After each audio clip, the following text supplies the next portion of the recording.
Hello, everybody. Welcome to the bi-weekly upstream Kubernetes cluster API provider for vSphere call.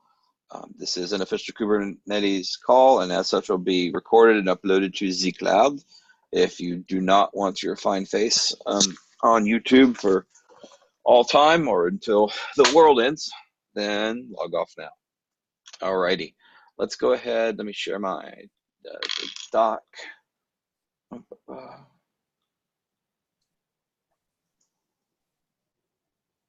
As I'm doing that, Robert, I specifically pinged you because we have a short agenda, and as soon as we get through it, we can actually kind of talk about your issue. So I figured this is as good a time as any to do that. Okay, so on to date, let me add Andrew. And these meetings aren't showing up in the cluster lifecycle invites. You know what? Let me talk to Fabio, because when this got folded, this used to be owned by SIG VMware, and when it got folded back into cluster lifecycle, I wonder if the meetings did as well. Okay, so let me take note of that. The AWS one, which is bi-weekly and was earlier today, I wasn't a part of that one, but that one showed up fine. This one seems to be missing. Okay, CapV meetings not showing up in CapV Google group. You know, there's not a lot of people, Robert, and I'll give you a hint. Andrew and I are super busy, and I tend to go out of my way to like announce the meeting on days where I have more time, and on days when I don't, it's like, oh, anyone shows up, they show up. But yeah, that's good. That should be in that group. What's funny is, based on issues filed and other factors, I've noticed that Kappa has a much larger community in terms of people working on it, but in actual user feedback, people that are actually using it, I think CapV's community is larger. And I realize it's probably because AWS already has EKS and a Kubernetes solution, whereas vSphere at the moment doesn't, so people are actually using CapV more. And it's just interesting stuff. So news, it's v5.2. Beta 2 should be dropping today. Did I have that right, Andrew? It was beta 2, because I saw beta 1 was, yep. It was being, I'm the reason it hadn't dropped. I blocked it because I asked Andrew if we should include the new versions of Cappy and the Bootstrap adapter provider, which potentially fixes a big issue that we've been seeing. So that should drop later today. And then the plan is... Sorry, you're right. It is beta 1, not beta 2. Sorry. Great. So we were talking... So instead of... Go ahead. So instead of alpha 3, it's going to be beta 1, or what? Help me understand. So this is the cluster APIs. Okay, so this, yeah, so we have V1 Alpha 2, V1 Alpha 3, blah, blah, blah, blah, blah. Something that's the API model. We're the only ones that do this. I think it's because Andrew and I also have a background in more enterprisey engineering. That's an official phrase, enterprisey engineering. But when I do releases, even if the API is alpha, I typically say, okay, we have a staged release where you've got your alpha bits, and at that point, you're no longer adding new features, you're just bug fixes while people are testing, right? And so we have a 0.5.2 release. So we have 0.5.2 alpha 0, and then that's the initial testing. Any bugs we find, we fix, and then, okay, after a while, okay, we're going to do 0.5.2 beta 0, and if we find a bug, beta 1. Finally, it's, you know, we either go to straight to release or we go to RC and then release. That's not the API model. And Cappy, much like a lot of other Kubernetes projects, they just straight release. They go from master, 0.26, right? 0.30, 0.45, whatever. But think about the actual Kubernetes releases. They've got their alpha release, their beta release, the RC release. We do that too, even though the API we're modeled after is still alpha, because there's actual code changing in the implementation of that, right? We're writing code in CapV. The Cappy model might be alpha, but there's a big difference between cutting a release right off of master versus locking that and doing some additional testing and then fixing any bugs we find. And I think we still just take that approach. Maybe we change that in the future. Maybe we don't. I won't say it confuses everybody. It seems to. I think we've had pretty good luck. You're the only second person that's ever brought that up. But no, I'm not saying that's a bad thing. It may just be worth calling out in the README. I'm actually shocked more people haven't been confused by that. But yeah. So this is really like at some point a couple weeks ago, we said, let's do a release. We have enough important changes. And so what that means is that we tagged master as 052 alpha 0. And then if we had a bunch of other feature changes in the hopper, we might have created a branch to do the release on. But we didn't, so we're just doing it off of master. But we have actually stopped merging any feature changes into this until the actual release, and then the branch opens back up for feature changes. But yeah, but all the while, it's still just happy v1 alpha 2. Okay, and then we have the 052 release is planned for this Friday, 10/25, in concert with I don't know the version or even really the name at the moment, Andrew. It's Tanzu Grid. Do you know the version? Is it going to be 1.0? Are they going straight to 1.0? I don't know. Okay, it's planned with VMware's first Tanzu related release. It was announced at VMworld, and the bits that we provide will be used as part of that release. So yeah, that's the update on 052. Andrew, I left this in here because I don't remember if you resolved this or not, and the quick start changes. So that was blocked on some of the work Yassine did for the manifest generation, where we removed the CAPB bootstrap credentials, and we also actually set the version tag on images. So those are merged. So as soon as I release beta.1 with the updated infrastructure components file, I'm going to go ahead and update the quick start again. Will be updated with beta.1 from above. All right. So, well, at this point, if anyone's brought up any topics or demos, we would just ask the crowd. I know, Robert, you have one. So we will go ahead and do your topic of discussion. And yeah, it's first. So, Robert, can you give me a brief summary? It sounds like, yeah, we don't have an issue yet, which is fine. But what should I write down here? It looks like auto scaling versus templates. How scaling works in concert with templates. Yeah, so it's both how scaling works with templates, and then just also the one of the things that we like to do is we don't upgrade our virtual machines in place. What we do is a concept that we call the 3 R's. So we repair the VM off to the side. So updated, latest version of Containerd, latest kubelet bits, all that kind of stuff. Cut a new template VM, and then essentially, so that's the repair. And then we rotate all the nodes of the cluster out one by one, rotating in the new updated template. So that is the repave step essentially. Okay. And so that concept is designed to allow us to essentially distribute a new updated template, similar to how, if you think about how we distribute new VM templates with updated versions of Kubernetes bits, eventually move to a model where we're not just distributing updated templates of Kubernetes bits, but also distributing updated templates of CVEs in the actual base operating system, CVs to Docker, or in this case, Containerd, or any of the stuff that might be in the template. So rather than running apt in the background doing security patches, you're essentially testing the updated security patches in an isolated environment, and then distributing a new golden image, as it were, out to the rest of your distributions across the various clusters. So I'm writing sounds just like, hey buddy, daddy's on a call, okay? I love you. You're welcome, sweetheart. Sorry, I over the weekend I refinished some side tables and dressers for my son, and painted them, stained them, and installed them when he was in school today. He's a friend over, and I cleaned up his room, so he just came home to see all that.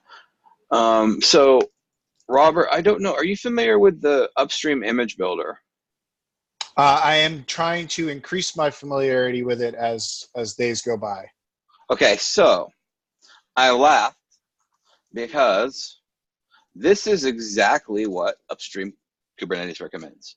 So yes, you could do apt, you could do yum, you could do auto update and all that good stuff, right? But it's probably easier just to roll out a new cluster, to the point of where it's actually been quite a shift for me personally. Like, it's weird to me to just the things that we are treating as these atomic units now. Like, the entire cluster is this atomic thing you just throw out and replace.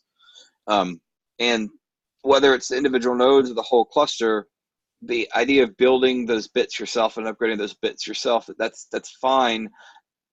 I don't know that CapV or any other SIG sponsored cluster API project is necessarily going to support people doing that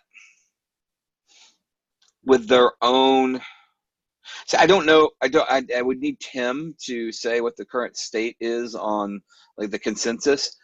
The image builder is supposed to be two things. It's supposed to be philosophically like, this is what needs to be in the image. Yep. It's also a series of processes to produce that, including OVAs. And we have an outstanding issue that I've assigned myself, I've been working on for way too long, that will automatically download the OVAs to content library. So if you specify like 116.2, right, it will go get the machine images we build and upload to public buckets, download to your content library, deploy as a template, and then thin clone or link clone that to a new node for you.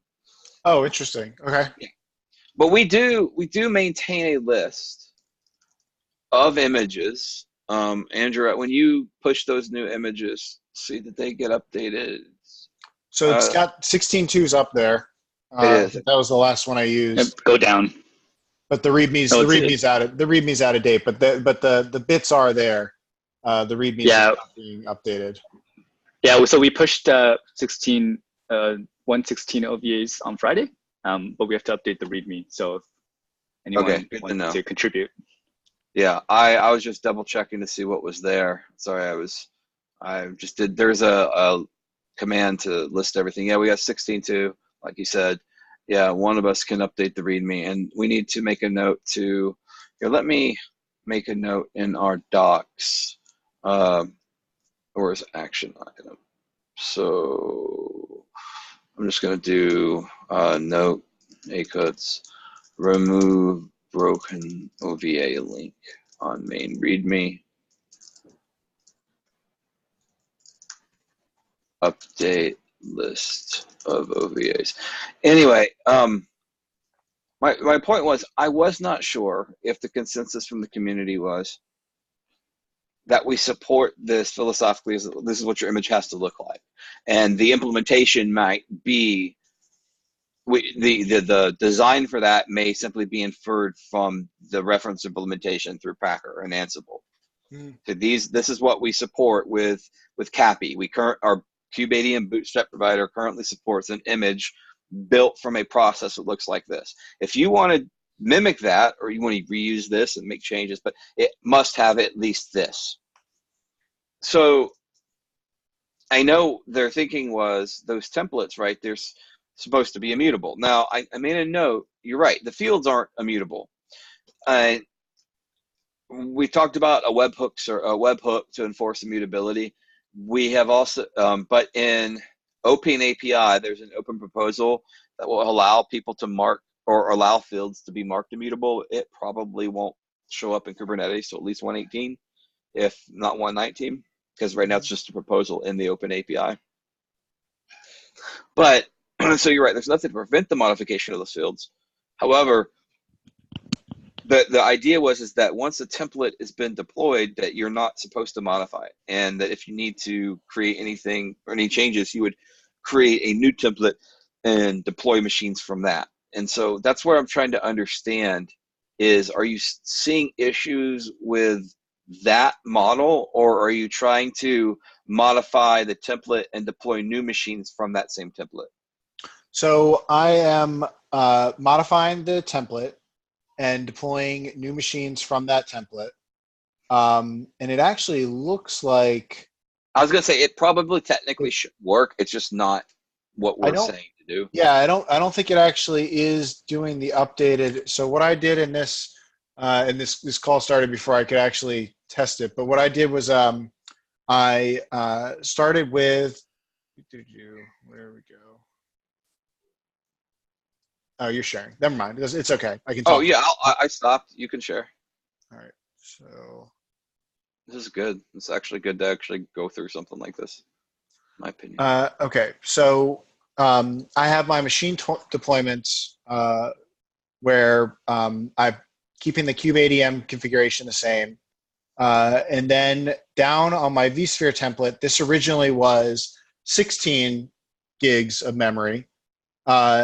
And I modified it to 17 just to kind of see, what's going to happen.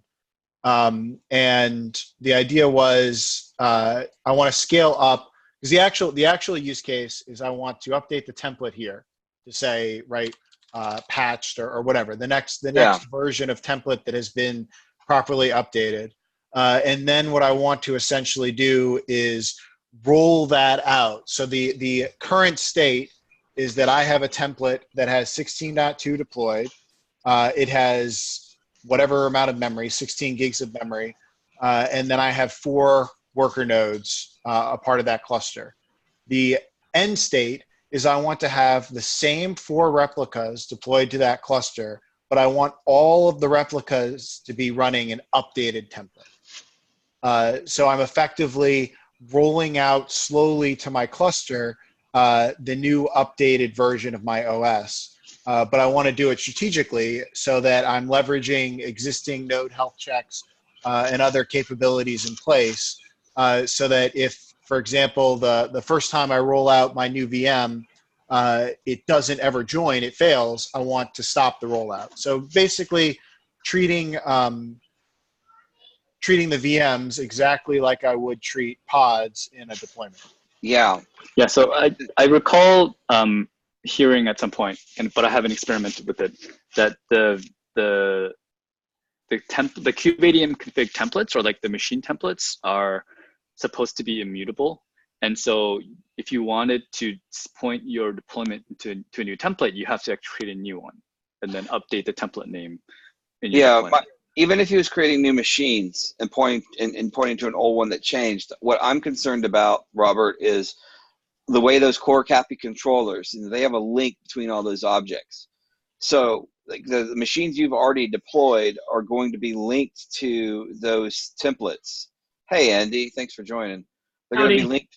Hey, Andy, thanks for joining. Robert, I dropped into the cluster API channel real quick and invited some core CAPI folks, because what you're talking about is really interesting, and I can talk all day long at this, but I think this is actually a core CAPI guidance issue, and I think it'd be great to have some more people from the community here. But to sum up what Robert is doing, Andy and Vince, he basically was taking an existing deployment, and he modified the templates, and then it wasn't expecting existing machines to change, by the way, but he modified the templates and then was rolling out new machines with those, and he was trying to figure out what's the best path to do a rolling upgrade to all the machines that he's already deployed.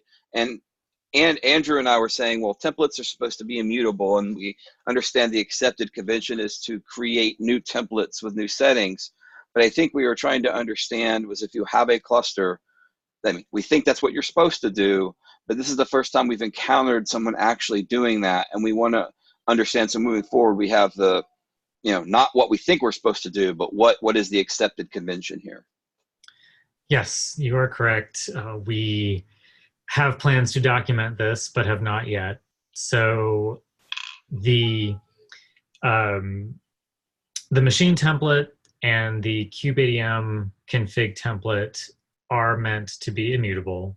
We will be adding validating webhooks for at least the kubeadm config template as part of core CAPI in v1 alpha 3 to disallow mutations to the template. And I would recommend that CAPV do something similar for the vSphere machine.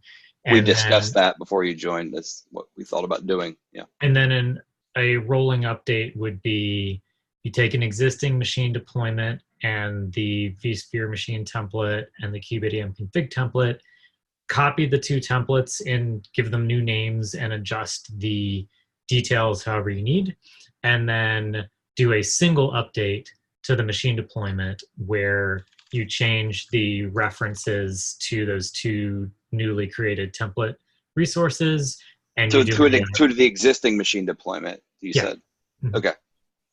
Yeah, so what the machine deployment controller will do is based on the values that you have for max unavailable and max surge, it will scale up. It'll create a new machine set that is based on the new updated copy of the machine deployment's spec. And it will scale up the new machine set and down the old machine set in accordance with max surge and max unavailable. And ultimately, you'll be left with a new machine set, and that's the only machine set that you have, and it matches the spec of the updated machine deployment. Okay, so let me walk through. So basically, the idea would be you would create a new vSphere machine template that would have the updated template, and you would modify your existing machine deployment to now have a reference to that updated template. Yes. And you would update you would create a new kubeadm config template as well. Or if you need. Okay, I was going to ask, do you recommend doing them in pairs or only if you need to create a new kubeadm? Only if you need. So the okay. The reason that we opted not to allow mutations of the templates is that it makes rolling back basically impossible, but because you would be mutating an external object, so not the machine deployment, and it would also make determining when we need to do an update a lot harder because we'd have to go see if, say, the vSphere machine template had changed. So this way, the only thing that triggers a change to do a rolling update for a machine deployment is a change to the machine deployment. Now, a side effect is you have to create a new vSphere machine template or a new kubeadm config template, but that is not what triggers the change. It's the change to the machine deployment that triggers it. Robert, is that clear? Yeah, it's clear. It's just some of the things that might be frustrating with that are things like network are defined inside of those vSphere machine templates as well, and sort of your sizing stuff. So it makes a lot of sense. One of the nice things about deployments, when you think about them, right, is when you modify the deployment, it handles the creation of the new replica set for you, right? So that's what creates it. It automatically handles creations of the new replica sets. I'm not suggesting something like that take place here. It's just it's different than how you would expect it to behave in sort of a Kubernetes world. That'd be a topic for discussion. I'm not sure I quite followed. Like the machine deployment controller will create a new machine set for you. So it mimics the Kubernetes deployment and Kubernetes replica set closely. It's not identical given that we have these external objects like vSphere machine template and kubeadm config template, but everything else is the same. Like the machine deployment controller creates a new machine set, and then it scales up and down the new one and the old one appropriately. Okay, I'm following you better. So I'm looking at machine deployment as the machine template almost being like a component of that, but it's not. It's a reference that the machine deployment, which creates machine sets, would be making externally. It's literally a reference if you look at the YAML, and I think that makes a lot of sense. I mean, as Andy said, for them to do what they were doing, if they had to care about both the kubeadm config template and the vSphere machine template, and remember, those things could be you could have a number of bootstrap providers, a number of infrastructure providers. So they are just saying, like, look, we care about the machine deployment resource, and anything that's tied to that, you just have to create new instances of those. And I think that makes, I think that makes sense. I mean, it works well, and it allows for deterministic, workflow. So Andy, Vince, I really appreciate you coming on and helping out with that, because like I said, we just kept shouting immutable, but I don't think that Andrew or I quite were able to get at the heart of the issue that Robert was having. Yeah, and one of the proposals for V1 Alpha 3 was around upgrades, and we still fully plan on supporting upgrades and implementing upgrade logic in V1 Alpha 3, but we decided to not produce a KEP specifically about upgrades and instead split the work into two. One would be that the control plane portion of upgrades is going to be documented in the control plane proposal and implemented. The other is about updating everything other than the control plane, so all the worker nodes. And that, rather than doing a proposal, because we basically just walked you through the process, we plan to document that in the cluster API documentation, as well as including information that our guidance is that machines are immutable, and you're not going to take a machine and upgrade it. You're going to take a machine deployment and manipulate it like we discussed, and that'll get you a rolling upgrade.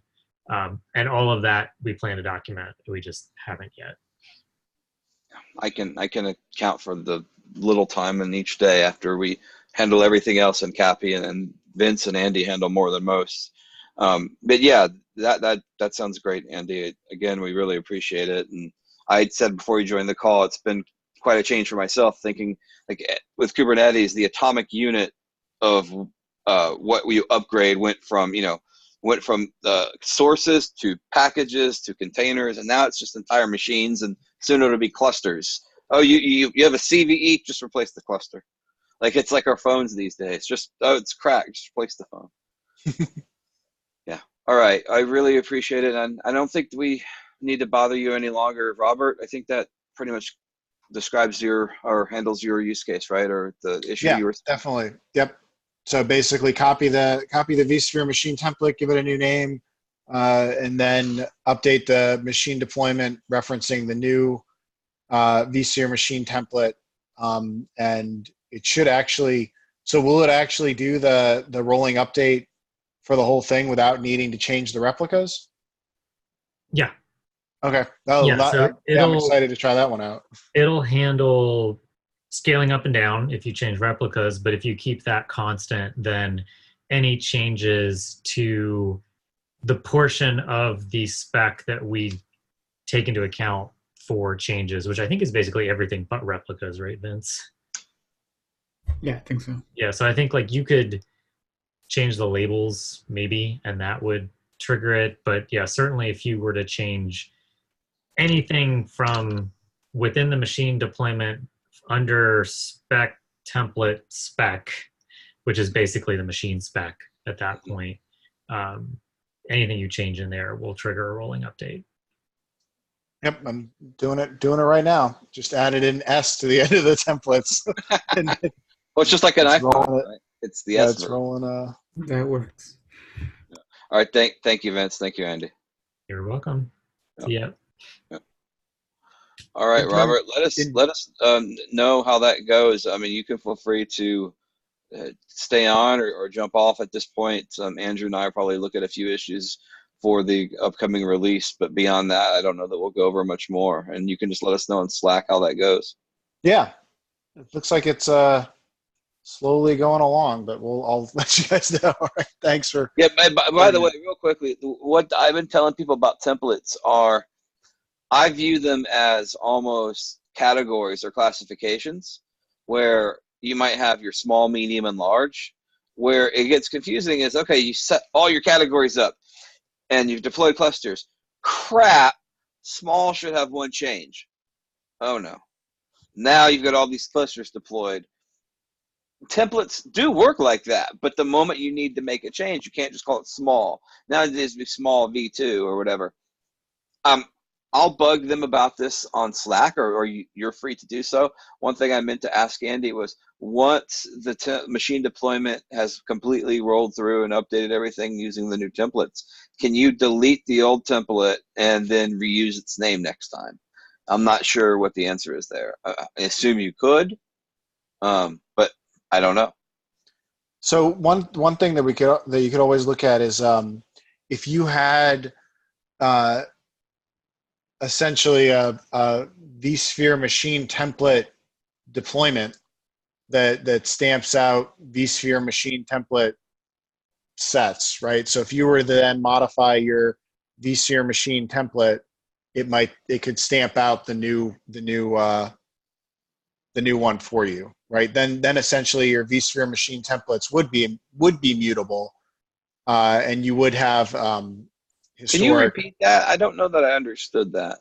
So similar to how you have, it's kind of like how Knative does revisions. So you allow the vSphere machine template to be mutable, right? So you can change the number of memory, but then every time you change the amount of memory, it would stamp out a new revision of the vSphere machine template, and that would actually be what's referenced in your machine deployments.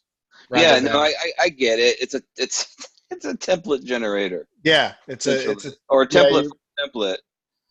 Yeah, actually, might, when you were describing your problem to Andy, I was immediately thinking of solutions like, well, I don't like this, and I just did your voice and made you sound bad, but that's not my point. That wasn't my point to do that. My point was, I don't like this, and I'm thinking to myself, I don't like it either. I was trying to get there. I didn't know I went off. I don't know why I went off Sling Blade with you, but I don't like it either. That's what I'll do tomorrow. And I'm thinking, well, what if the templates, we define what those templates are. There are resources. Why if we just have them reference config maps? Now, completely, kill what their entire point was, but or not config maps, but any other resource. They could literally just reference some other thing. Now, again, that gives you the ability to shoot yourself in the foot, because you could change that some other thing and then tell your machine set to start over, or your machine deployment to start over. But let's say you had 3 other machine deployments using that old template too. right. Now that's going to be picking up the new changes as well. Or that's well, I actually don't know what the CAPI controller would do in that case, but it's going to be linked to those new changes, whether it picks them up or not. So I get why they did it that way. I do think that your suggested approach makes more sense versus what I just said, which was has something that can stamp those templates out. So every time you do make a change, it creates a new template, and then you could use something from that. But quite frankly, I don't know that is that much different than his recommendation of just, you could probably do it with a one-liner with kubectl, like print the YAML, make a change, and then, create a new resource. It's a pretty quick thing to do. Yeah, I mean, if you change the machine templates right now, so what I had done before, where I was changing the machine templates, which I shouldn't have been doing, right? And then I scaled up and then scaled back down. You get this weird hodgepodge of some of the machines are using the new template and some of the machines aren't. So like in the example I gave where I have 16 gigs, then I change it to 17 gigs. I scale my machine up to 8 and then back down to 4. 2 of my machines now have 17 gigs and 2 of my machines have 16 gigs. So I'm in this weird, funky That's what state. You wanted, right? It's not exactly what I wanted, yes. But it's a weird state. You're in this weird state now where it's like, what's my source of truth? What's going on here? And it makes sense where if you just make them immutable, like you're not allowed to change you're not allowed to change your vSphere machine templates at all, then it makes a little more sense, right? So like as we're speaking, it's literally rolling through my it's rolling my cluster right now. I haven't even tried that myself. I actually want to go try that just to watch it. It's got to be pretty cool to watch happen. Yeah, With a -w, like look at nodes and just watch them disappear and reappear. Yeah, it just kind of goes by. I mean, the one will be actually you're right. I should be watching the nodes because those are probably getting they're probably getting no scheduled and then drained and then new Yeah. ones are popping up and I missed the whole show. I got one left. I got one left. It's been around for, or I got two left. Two that have been around for, one's been around for 24 hours, which is, I guess, my oldest one, still running the 16 gigs. And I've got one that's been around for 4 hours, which I imagine is one of my 17 gig VMs. And then two new ones are up there. So it definitely seems to drain them and do that other stuff. But yeah, I mean, it's neat. This is what I wanted. This was a gap that I hadn't quite figured out how to fit into this new world, and so that's cool. I'm still learning too. I'm a bottom up person. I start with the code and then look at it on the system, and not necessarily a high level person all the time, but for whatever reason they let me run this call. Yeah, So I learned by doing. The one interesting part that comes back into play now is since I've modified the vSphere machine template. So like I added the S at the end. Now all of my nodes have the S. When I do kubectl get nodes, they all have the S for the new vSphere machine template. But in my UI, Wait, the names do or the reference to the template? So let me just go to one screen so much. Because you didn't change the name of the machine deployment. Okay, so. Yeah, where'd that S come from, Andrew? Because this might be related to the name. It is related. Yeah, it's related to the name thing. So, Robert, are you the person who brought up the name issue? God, yep. You are just. Yep. I didn't realize you were the same person. I was just immediately thinking that. But that should come straight from the machine deployment, shouldn't it? Or through the machine set. Why is our template influencing the name? Well, we just fixed that, right? So that's going to be released in beta.1. So here I am with my. Oh, that's right. The name came from the. Okay. Yep. So the name's now coming. The name in here is coming from the template, and but the name in vSphere is coming from the machine deployment. Yeah, and that was so these guys are called Prime Worker, and they're still called Prime Worker here. But then these guys are called Prime Workers because I added the S to the end. And it is, you can see it now. I'm up to 4. I'm back down to 4. We missed it. You blink and you missed it. the next one should be coming up pretty soon. But yeah, it's slowly rolling them. You can see I've got 5 here, but I've only got it up here. Yeah, and that was fixed. I forgot that was fixed on master, and that's part of this release. Cool. In fact, Andrew, did you tag the release yet, or have you? Yeah, you can tag now. Did you ever? Well, so I didn't tag yet because of the recent version bump we did for CatP and Did it break something? No. I just want to run it through one more time before I make a beta that's completely broken. So I just want to run through my usual testing with the updated vendor versions, and then I'll tag it. So latest tomorrow morning. Okay. Yeah, we updated to the new versions of CatP and the Bootstrap provider, and it basically we're relying on CatP to give us all of our transient dependencies now. We're not defining anything ourselves, except for what Go modules is finding. And so I think Andrew's just being extra careful here because we used to be kind of more strict about the Kube API server, this, that, and the other.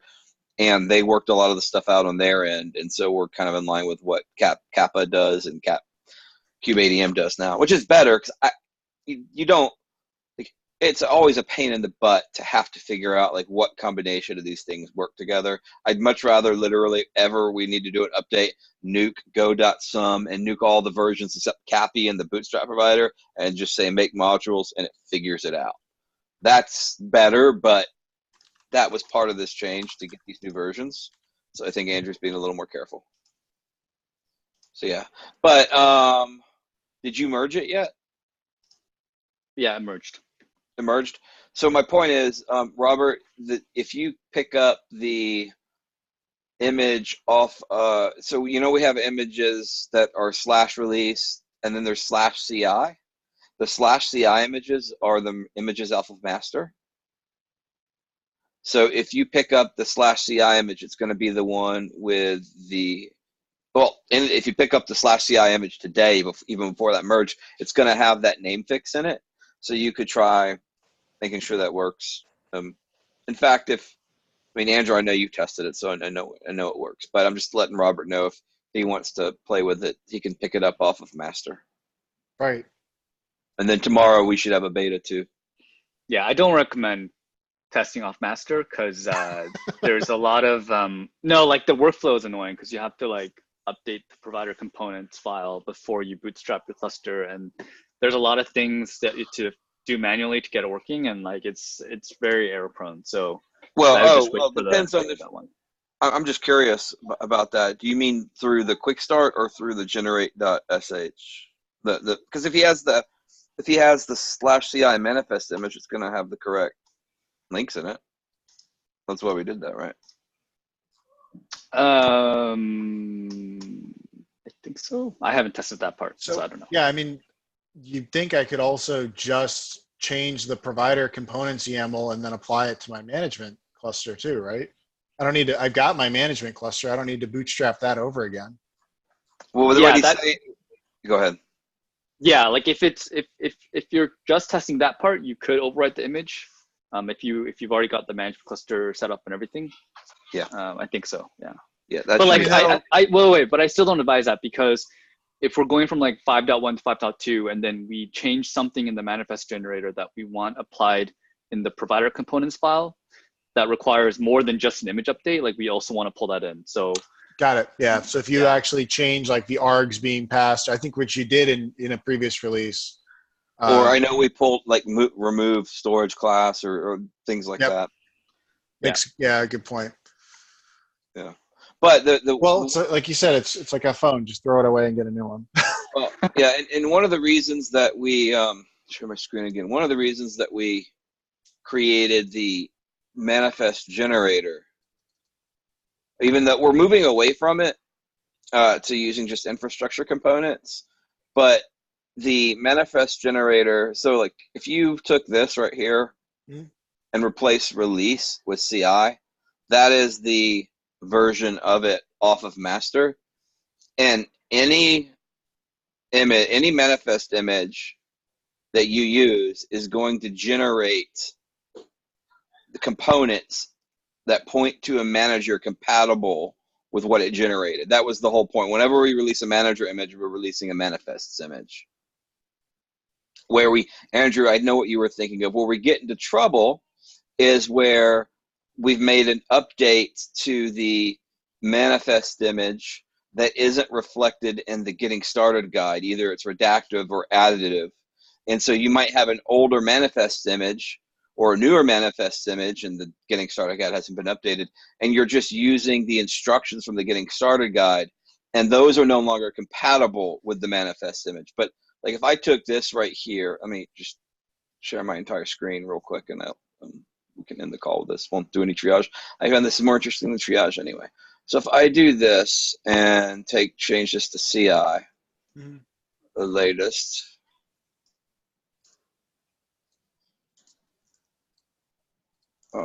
Cap V. So that just generates the stuff in there. But if I do this, we can actually see the options from the manifest image. And that is, oh yeah, you took off the -u option. It just figures it out now, right, Andrew? Okay. Yep. So I don't know. Okay. Anyway, it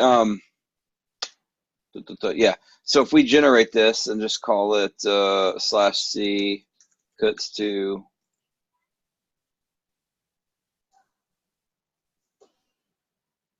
go over here and look up cluster path vSphere out cuts to, and we look up control plane. So this was just generated using the provider components. Okay, let me find. So it's going to be.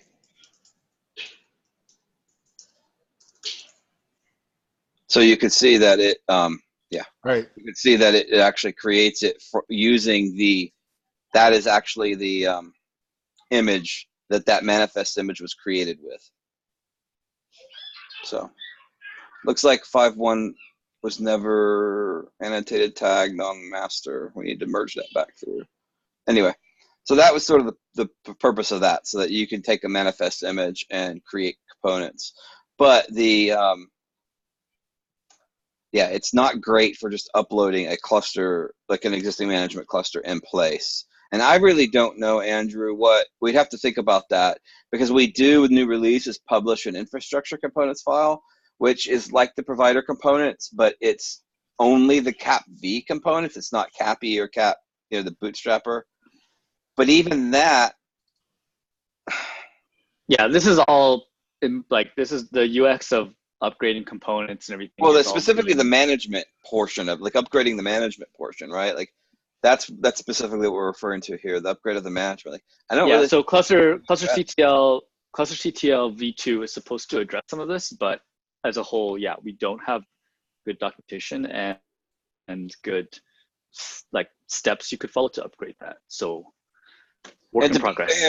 to be fair, like, I don't even think that we would recommend it from a resource perspective, because we are an alpha from an API model, and we try our best to be additive. We really do, but there are occasions when, Andrew and I just look at each other and say, "Well, it's alpha," and it's and it is at the end of the day. Now, I will say, I think we try the hardest of a lot of people to treat it like a real product, but occasionally we'll realize we're dealing with a situation that just the amount of energy to do this. It's like the Win32 problem, right? Like, how long do you provide that backwards compatibility, especially when you're still on alpha? Like, let's say there's a change to what the WCP machine resource. Even if you upgraded the management cluster in place, the resources that you're managing may lack the data that the new version expects. And we're trying to be good about that. But I'll tell you that the big change we ran into lately was the 6.7 U3 with CNI. There are quite a few changes with that rely on the external cloud provider. And if you were just taking an existing management server and went to the new version, it just wouldn't have worked.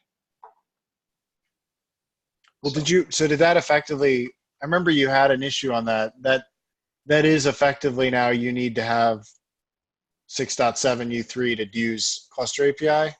No, you can use, and Andrew did a nice little change to the manifest generator where it defaults, our infrastructure provider, our infrastructure components assume 6.7 U3 or greater. But actually, Andrew, I'll need to speak to you on that, because I don't know if we're generating two versions of that or not. But if you use the generator, it will look up the version of vSphere that you're talking to. So now it requires that it can talk to the vSphere version when you're generating the manifests, the vSphere endpoint. If it's 6.7 U3 or greater, it will default to the 6.7 U3 or greater manifest model. If it's less than that, it'll use the entry provider. So you won't get CNS if you're less than 6.7 U3, and you can manually indicate that you want the legacy support, but the default model is 6.7 U3 and greater now. Yes. So one of the things that I would ask you guys to think about from a use case standpoint is typically we're creating these manifest files in one environment and then bringing them to another environment when we actually are running them. Yeah. So that's the first time hearing you saying that it's actually reaching out to check to see the version. Just be careful about walking that beat, because you won't always have connectivity to the vSphere cluster you're getting ready to deploy these things to. I shared your concern, and when we were making the change, we understood that we might need to walk that back.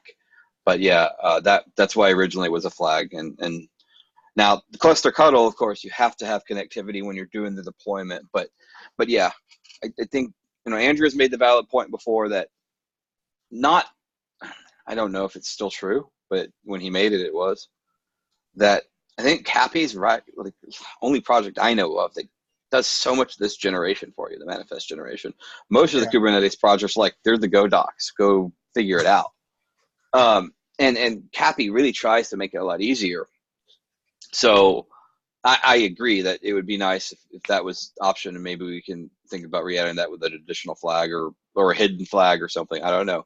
Yep. But in the end, right, it's a tool to generate manifests, and ultimately, eventually there's going to be somebody that builds a solution on top of this. This is literally just shell scripts and crap we've pushed together with, MacGyvered together with fishing wire and bubblegum. And we're trying to make it as pretty as we can. And to be quite honest, like, you are more advanced than most users, and we're trying to work with the lowest common denominator in terms of like what's the easiest path to getting started. We don't want a user to have to think about this. But yeah, for advanced user, I would say then, maybe we can make that a hidden option or something.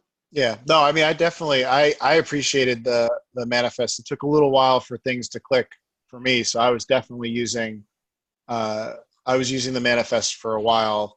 I still use it. Yeah. Yeah, it's easy. It's a lot easier to just start with the manifest and then modify it than to try and build it from scratch.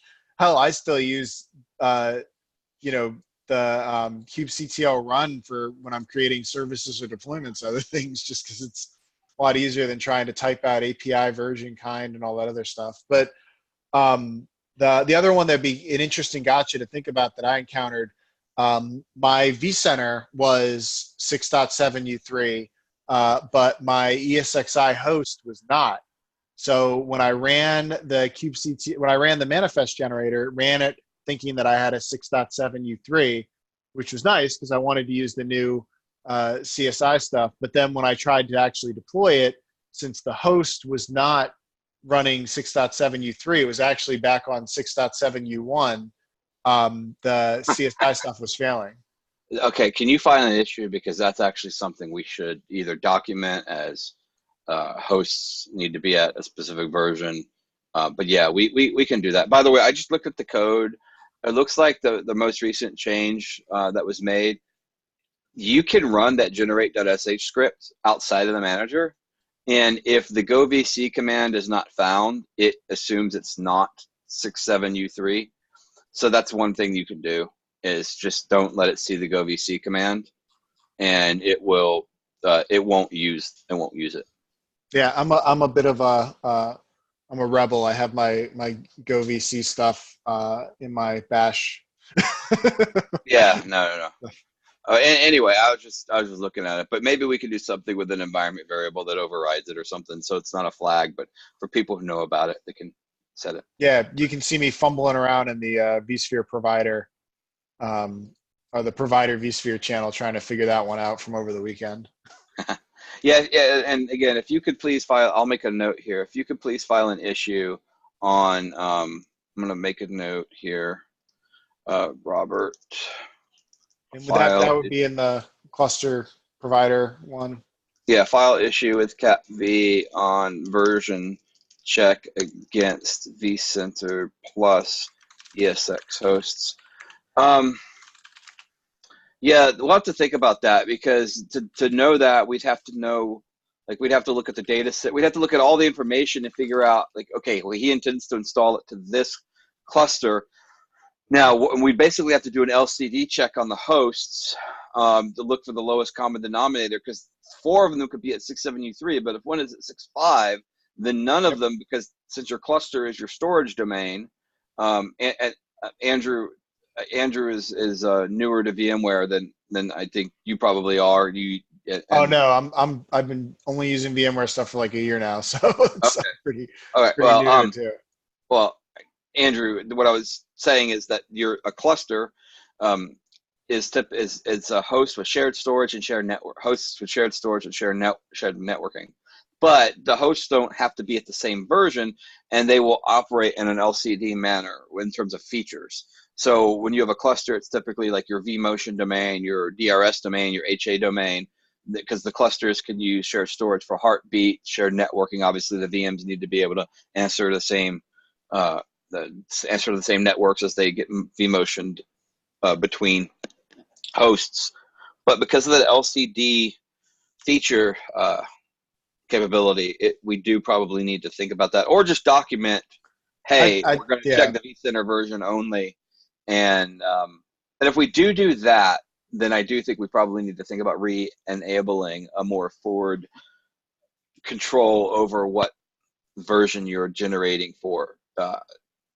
If our only answer to the host vCenter version issue is to document it, we probably need to give back a little bit more control over which version they're choosing. I would suggest just having a command line option to toggle it on or off. Yeah, that might be a much. And then just document it. Otherwise, hey, this assumes that if your vCenter is at this version, all hosts are. If not, you can disable this with blah blah blah. Yeah. All right. Well, we're out of time, but I thought this would be a quick meeting, but quite frankly, it was actually it was really educational, and I enjoyed speaking with you, Robert. So thank you. Thanks. Yeah, it was fun to be here, and hopefully we figure out the why it's not on my calendar, and I'll try to show up for more of these. Yeah, I made a note of that in the notes as well to check. All right. See you guys on Slack. Thank you. Bye.